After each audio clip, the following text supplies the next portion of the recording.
All right, welcome back to the training. So, in the previous modules, you came up with a plan to clarify and communicate the role and expectations of your staff with the onboarding process and with job descriptions, clear job descriptions. So, in this segment, we're going to talk about how you can delegate those tasks and responsibilities and do so in a way that you can trust. It's an opportunity for you to develop the coaching approach to your staff's growth and development. And so just take a moment and check in with yourself. How does it feel to delegate? And do you enjoy it or not? So this is a common thing that trips up many managers and supervisors because there can be many reasons people hesitate to delegate. One of them that comes up oftentimes is the idea that I don't trust that they will do a excuse me, that they will do a good enough job. That is one I hear a lot. Another one is the feeling that I don't have time to delegate because it takes me so much time to show them how to do it. And there are maybe many other reasons for this. Um, feeling like I want to maintain control because I'm the one accountable to my boss. So if I delegate, I lose that control. So that's a common one as well.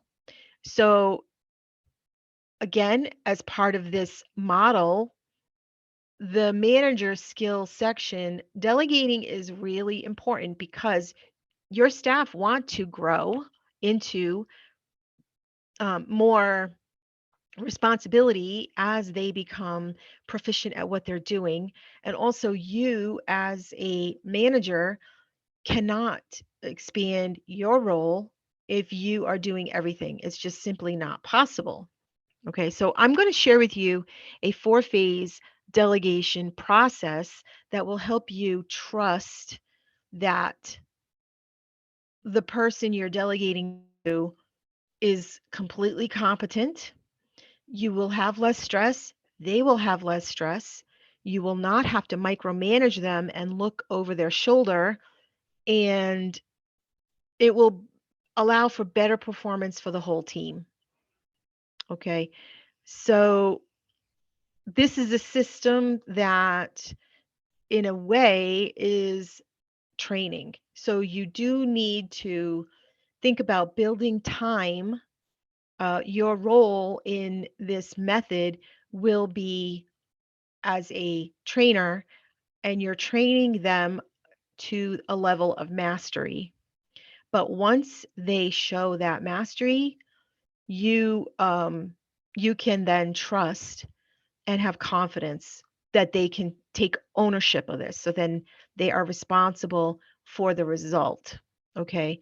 So they will, through this method, they will demonstrate that they understand the expectations you are sharing with them and that they can fulfill them with complete competence. Okay. So let's talk about the steps.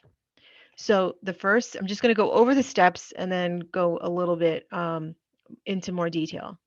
So the first step is, if I were delegating to someone, I would show them. So the first step is I show you how to do it. The second step is you show me how to do it. And the third step is you do it without me observing, and then we check in later.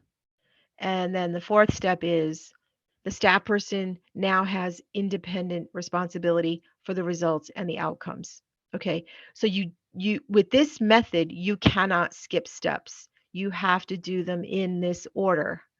Too often people go right to step 4 and they say, "Hey, take care of this." Now, if they don't have full mastery or understanding, you then risk that they will not fulfill the expectations for that task. Sometimes people skip to step 3, which has the same results. Okay. So do it you want to do it with them and then have them demonstrate that they know how to do it. Okay. So it's a form of training. And it's a form of training to mastery. Now, you can have someone else do this with the new person, or the person taking on a new role, as long as that person understands the task very thoroughly and that they understand this way of delegating. So in that sense, they would be a mentor. You're delegating delegating. Okay. So it's a simple process, but you do have to make time, as I said, for it. Once you put in the time, or once you delegate to someone else to put in the time to show the new person this, you can relax and you can have trust. And then in that way, the staff person is accountable. They have had clear expectations, and any feedback you give them in an ongoing basis, if there are gaps, you may need to go back to this and have someone show them how to do it again. Um, but that is how you have a high performing outcome. Less stress for you and less stress for them. Okay, so that's the end of this section. I'm going to stop the recording and I will see you in the next section.